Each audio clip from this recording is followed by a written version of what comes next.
This is a Heart and Hand production.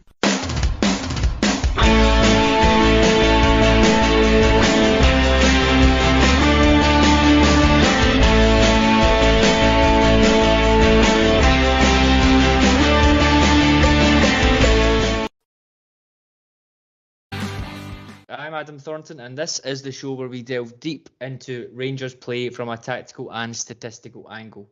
Ali, we're back after a very long lockdown-related break. How's things with you over there? We are, mate. Yes, all good, thank you. And amazing to be finally talking about the Rangers again. It's all good. Yeah, so we are talking about the Rangers, but not as we know it. We've decided to come back with something a bit light-hearted and nostalgic, I guess, at this time, given we still don't have any new Rangers football. We'll be using video to analyse 5 of the top 10 Rangers goals as voted for by the Heart and Hand listeners way back in 2018. And who better to third wheel us through these than Mr. Top 50 himself, Martyn Ramsay. How's things?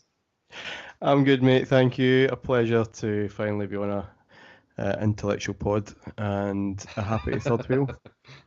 You're more than welcome. Martyn, this is quite timely for you as well, I guess, looking at these, as you've got a book to flog, which I think all of the 5 goals that we've picked so far feature in.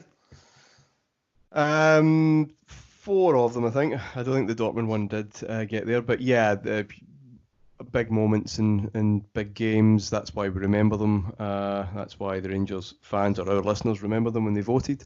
And it's been a labour of love to revisit those famous evenings and afternoons.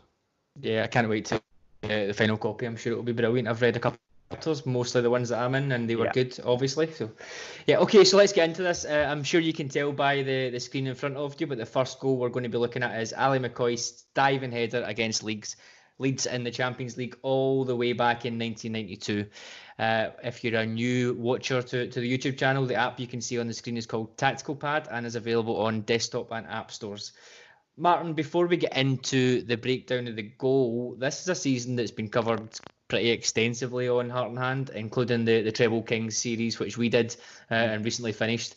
Talk to us about the context of this game and give the listeners maybe a little bit of that background before we get Ali to walk us through the goal. Big night of a big season, or a big 14, 20 days where we played Leeds home and away. We won a League Cup final against Aberdeen at Hampden, and a few days later we beat Celtic at Parkhead.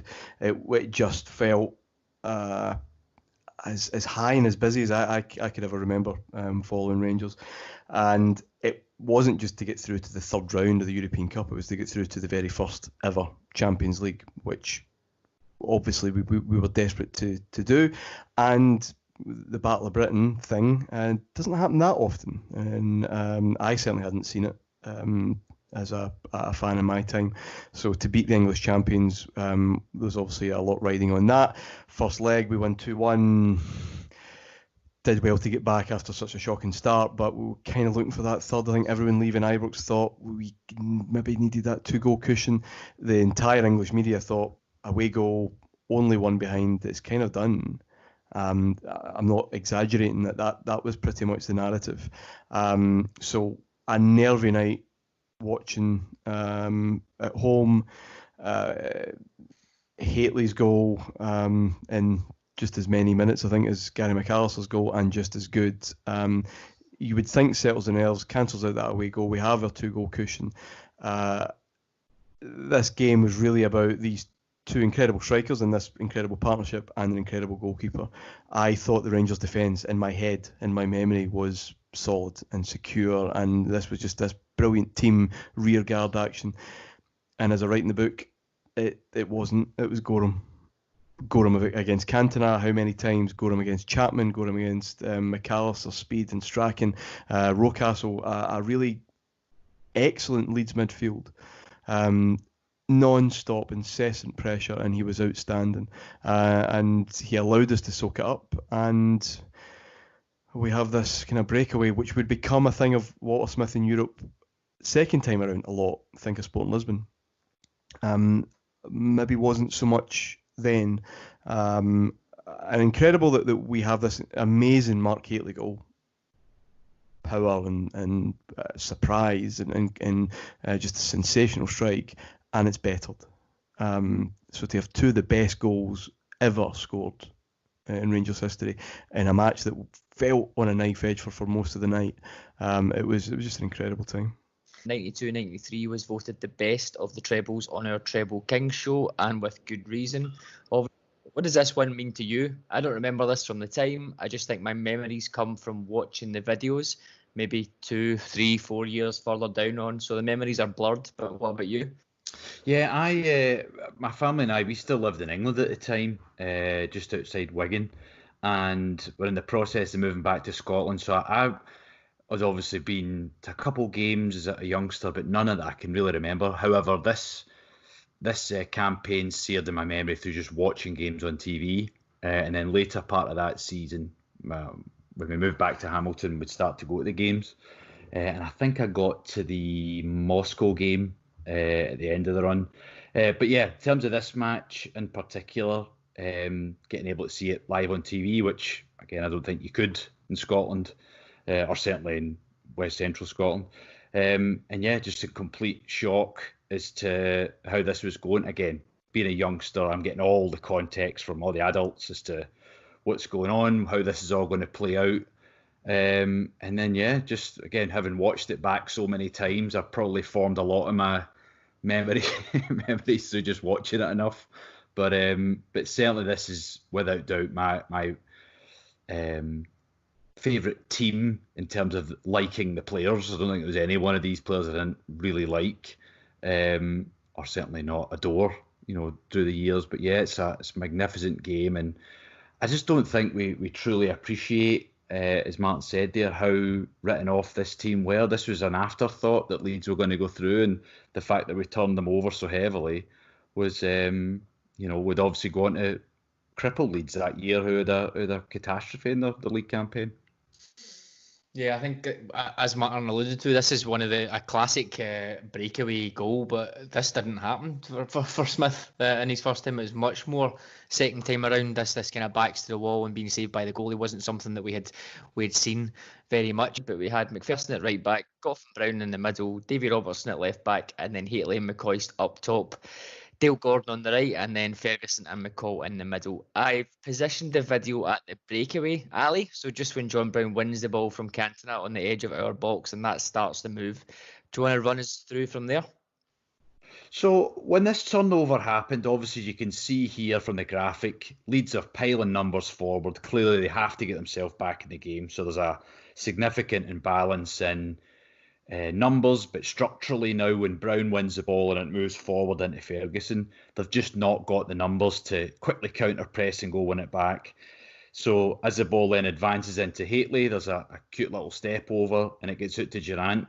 Now we've played 2 or 3 passes, we're now moving forward into Leeds' half, and it's this next ball here into Hateley that really makes the goal for me, because it sets up his touch that gets him into the wide area. He wraps his hips around the ball and plays a great cross in. I think the next piece of this, though, is it's the positioning of McCoist. Fairclough has completely put himself on an island here, and that he doesn't know whether to go attack the ball. He doesn't know whether to pick up McCoist. Sort of does neither here. And McCoist is extremely well to find that run at the back post. I think, though, it is this ball for me that makes it. That cross into the box, whipped into the far post area. Again, for a lot of players, especially in a counter-attack, if you're a keeper, you'd fancy yourself here. Well, I can read this, I can see it. Lukic can't, because the ball's so good. McCoyst's positioning's excellent. And then really, the cherry on top for me is, if this is a near post header, we're all going mental, this is a great goal. But it's the fact he's then checked his run and just put enough on it. He's almost let the ball hit his head, right? He's put no power on it and directed it back across Lukic that, like we say, really puts the cherry on top. And counter-attack goals for me are fantastic, right? They're everything I love about football, because the ball's progressing forward and you're playing the front foot. But really, it was how everything appeared to work in synergy. Like, this was a training ground exercise that they'd done 100 times. And then you add on top of that the quality. This is just a brilliant goal for me. Martyn, I think the Hateley flick for me certainly opens it up, but a couple of things that was Durant's, I guess, over that short distance. Now, he's just come back from his injury, but that wasn't something that I remember when I obviously start to go, kind of 95, 96, when he's that little bit older. But that surprises me watching it back. Was he quick over distance? He did have an engine. He did have a lot of energy as a young player. When he burst into that team, or I guess ignited under the Soonest revolution, that the kind of midfielder that would just arrive in the box when you wanted, or would drive into the box when it needed a bit of impetus. No, he could shift. Haley's incredible here. After obviously nearly taking the net away at the other end right at the start of the game, he's turned provider. His left foot's so underrated, just in general. Everyone thinks he's just all that power in the air. It's the awareness of him. He doesn't stop to look. You've got boys now coming out, caught in no man's land, or just been dragged out to Haley. They've lost their shape. They've lost all sense of organisation, which is what counter-attacking does, right? And it's that speed of transition that it's so difficult to negate. That's what you're talking about, is alchemy. He knows McCoist is there. And as Ali says, to nod it back across, it is such a beautiful goal. The only thing more amazing is that Dale Gordon doesn't snap McCoist in half at the celebrations, because he's sliding in at some pace. One thing from a Leeds perspective I always found interesting this whole game, Wilkinson's a long ball merchant, right? He's very direct, and we had some bombardment throughout that whole game. Look at their midfield. Gary Speed, Gary McAllister, Gordon Strachan, Davy Rocastle. These are genuinely good ball players. And I don't think he trusted it enough. But when he did trust it here, when Leeds tried to just work their way through, they get caught out. Bomber steps up and breaks up that little bit of play. And 5-10 seconds later, they're out the European Cup. And it's essentially 3 passes really to get the ball get the ball into McCoist's head. Is that finish? That's obviously you're 100%. His left foot is very, very underrated. Haley's being the provider kind of manner is quite strange to me looking back. But then also McCoist wasn't exactly prolific in the air. I think it's maybe just down to the quality of the ball, and then all he really has to do is there's a huge amount of skill to go back across the keeper, but the ball makes it, really, doesn't it? It gets to the point that when it hits his head, it is pretty straightforward. All he has to do really is get it on target, and I think it's going to go in. This again, it's this chemistry, it's this alchemy about just knowing where each other is, making life easy for each other. Maybe it's because McCoist played with Haley, and I have never seen a better head of the ball at Rangers. I'm told Derek Johnson could rival him. But McCoist's heading ability is underrated. McCoist scored quite a few headers, actually. Not the kind of thunder bastards that Haley managed to power in, but he was very cute. Just around the box anyway. Just it didn't matter how he scored. But maybe we just don't think of him because he scored so many goals. But he played with just this absolute Goliath in the air in Haley. But everything about it is just aesthetically brilliant. And as I said, you think Haley's goal is the best goal you're going to see that season. And to have it bettered it was just a great Rangers moment and a great Rangers team. It was better than the same game, Ali, which makes it all. The Haley part of it is brilliant for me, but again, you can't count Durant. You mentioned there the way he plays into Haley just sets up the whole thing. Yeah, a quick shout out, by the way, to 90s screaming women behind the goal who often showed up at Highbury, which I'm sure many a sound manager loved in the TV coverage in the 90s. Yeah, no, for sure, Durant's movement there move to move it forward was pivotal. But I think it also speaks to, I wouldn't say forward thinking Rangers were, but this is not two wingers, at all. This is obviously an inside player in Durant and a genuine winger in Gordon. But memory serves me, in this game, it never felt like Rangers went the same route as Leeds, big bang forward and work off. I think Rangers were a lot better with their use of the ball. I think we were obviously defending more in this match, right? Because Leeds really came after us. But this wasn't.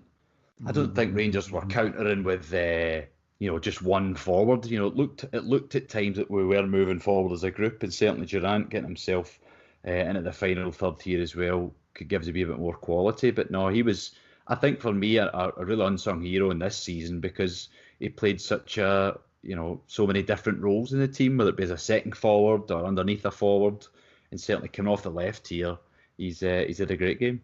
This was a bit of an outlier, this moment in the game. John Brown pops up after that, could have made it 3. But no, it was scrappy. It was a scrappy Rangers performance. These 2 goals are almost from a different game, really. And the first goal, I mean, it's a huge goal on punt. The towering Ian Durant manages to flick it on for Mark Gately in that occasion. But you wouldn't know it was a European tie, put it that way. It did not have a lot of the kind of continental poise and class. It was very much a derby match, but Rangers were very, very scrappy, but when they needed to put something together, just as when they needed to dig in, when they needed to find something, this team was capable, and it kind of characterised that whole Champions League campaign, really. This wasn't a Walter Smith negative team that would be successful negatively in 07-08. It was a team that was prepared to push, and it had bags of character, as we know. But Durant's goal in France, Durant's goal against Bruges, this goal, we had quality there. We just married it up with the necessary grit when that was called for as well. It's a very different approach to the one that Smith would adopt in his second spell.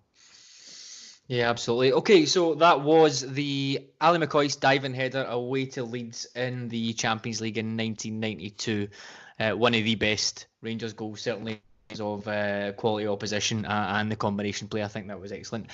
Guys, thank you for joining me. Ali, thank you. Appreciate it, mate. Thank you. And Martyn, thanks for coming on. Pleasure to be on, pal. And if you enjoyed watching that, then please get in touch in the comments, and also remember to subscribe to the channel. Thanks again for watching. That was a Heart and Hand production.